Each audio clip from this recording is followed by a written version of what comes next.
आपने कभी सुना है कि क्या कोई देश उसे मिलने वाले करोड़ों रुपए के तोहफे, गिफ्ट, लड़ाकू हेलीकॉप्टर्स को लेने से मना कर दे?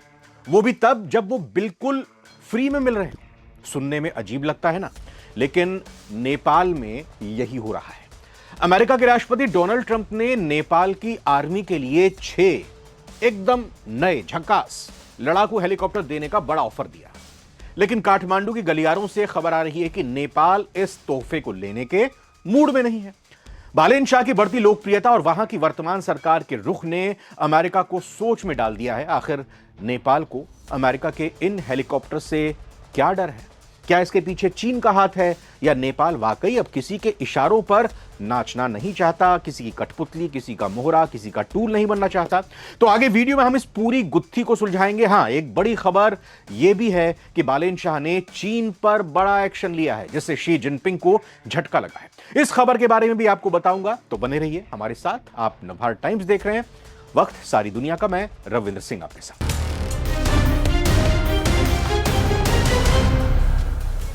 सबसे पहले बात करते हैं उस ऑफर की जिसने खलबली मचाई है। नवभारत टाइम्स की रिपोर्ट के मुताबिक अमेरिका ने नेपाली सेना, नेपाली आर्मी को 6 बेल हेलीकॉप्टर देने का प्रस्ताव भेजा है। अमेरिका का कहना है कि वो नेपाल की आपदा राहत और सुरक्षा क्षमताओं को मजबूत करना चाहता है, जहां पर ये हेलीकॉप्टर काम में आएंगे जब कभी आपदा आती है तो। लेकिन दोस्तों, अंतर्राष्ट्रीय राजनीति में कुछ भी फ्री में नहीं होता है, कोई भी फ्री में नहीं देता है। ये तो राजनीति की बात है, बल्कि आप ये कहिए कि आपका कोई पड़ोसी या कोई दोस्त आज की तारीख में कुछ आपको मुफ्त में दे रहा है, तो समझिए कुछ तो गड़बड़ है। जानकारों का मानना है कि ट्रंप प्रशासन इस ऑफर के जरिए नेपाल की सेना पर अपना प्रभाव बढ़ाना चाहता है। याद रखिए, नेपाल वो देश है जो चीन और भारत के बीच में आता है।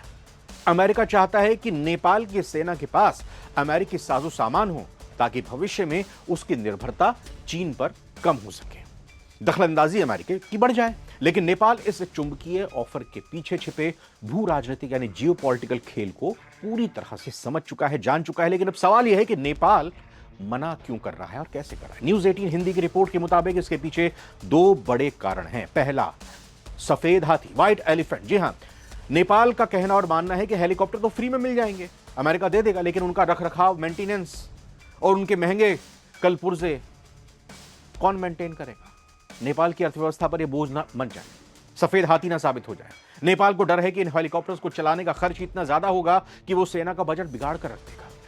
दूसरा यह है कि बालेन शाह और राष्ट्रवादी लहर इस वक्त नेपाल में चरम पर है। काठमांडू के मेयर बालेन शाह की नेपाल फर्स्ट वाली राजनीति ने, जो कि अब प्रधानमंत्री बन चुके हैं, वहां के युवाओं में एक अलग राष्ट्रवादी लहर पैदा कर दी है। जनता अब किसी भी देश, चाहे वो भारत हो, चीन हो, अमेरिका हो, कोई भी हो, उनके अंधे समर्थन के खिलाफ है।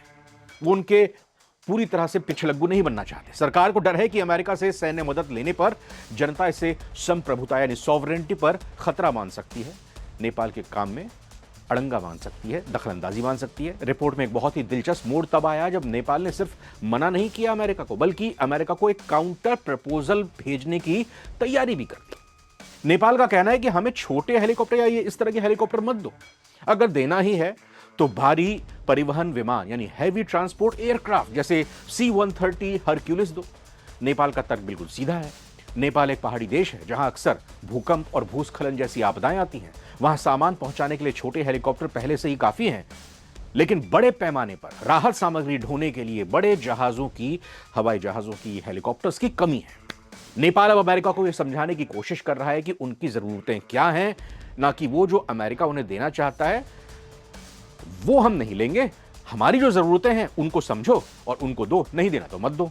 इधर रिपोर्ट्स के मुताबिक अमेरिका चाहता है कि नेपाल में उसका प्रभाव बढ़े और चीन का प्रभाव कम हो। यानी ये सिर्फ हेलीकॉप्टर नहीं, जियोपॉलिटिक्स का पूरा खेल है। दूसरा ये कि नेपाल की लोकेशन बहुत खास है, एक तरफ भारत है, दूसरी तरफ चीन है, और दोनों देश ही सुपर पावर बनने की रेस में है। इसीलिए नेपाल हमेशा बैलेंस बनाकर अब चलना चाहता है। लेकिन अब जब अमेरिका सीधे सैन्य मदद देने की बात कर रहा है तो नेपाल थोड़ा सावधान हो गया है, क्योंकि इतिहास में भी नेपाल ऐसे ऑफर से बचता रहा है। और जब इस तरह के ऑफर्स लिए तो आपने देख लिया किस तरह का जनजी आंदोलन देखने को मिला। जब लगा कि चीन की गोद में नेपाल जाकर बैठ चुका है, वहां की सरकार बैठ गई, कैसे केपी ओली की सरकार को उखाड़ कर फेंक दिया।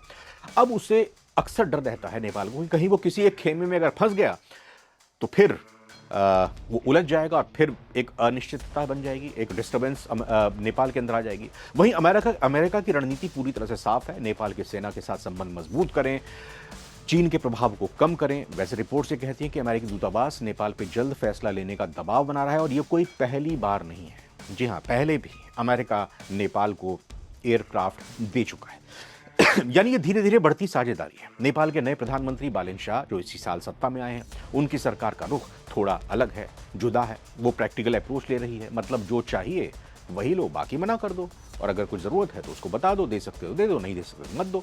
पूरे घटनाक्रम को देखें तो ये साफ हो जाता है कि ये सिर्फ हेलीकॉप्टर का मसला नहीं है, ये नेपाल की प्राथमिकताओं, उसकी आर्थिक स्थिति और अंतर्राष्ट्रीय राजनीति के बीच संतुलन बनाने की कोशिश का एक हिस्सा है। अमेरिका का ऑफर भले ही बड़ा हो, लेकिन नेपाल अब बिना सोचे समझे कोई फैसला लेने के मूड में नहीं है। आइए अब चीन का मुद्दा समझाते हैं जल्दी से। नेपाल में सत्ता परिवर्तन के बाद चीन के साथ हुए पुराने समझौते की परतें अब खुलनी शुरू हो गई। अमेरिका के साथ साथ चीन की पोल भी खुलने लगी है। नई सरकार ने साफ संकेत दिए हैं कि चीन के साथ हुए कई अहम प्रोजेक्ट्स और डील्स की गहनता के साथ जांच की जाएगी। दिल्ली में स्थित think tank institute for conflict research and resolution की एक रिपोर्ट ने इस पूरे मुद्दे को और भी गंभीर बना दिया। समझते हैं इसको। रिपोर्ट के मुताबिक पिछले कुछ सालों में नेपाल में चीन की भूमिका सिर्फ आर्थिक सहयोग तक सीमित नहीं रही, बल्कि धीरे धीरे रणनीतिक और राजनीतिक प्रभाव तक पहुंच गई। रिपोर्ट में यह भी बताया गया है कि तिब्बत और ताइवान जैसे संवेदनशील मुद्दों पर चीन ने नेपाल पर राजनयिक दबाव बनाया। वहीं देश के आंतरिक फैसलों को प्रभावित करने की भी कोशिश की गई। और दरअसल केपी शर्मा ओली के कार्यकाल में नेपाल और चीन के बीच कई बड़े समझौते हुए थे।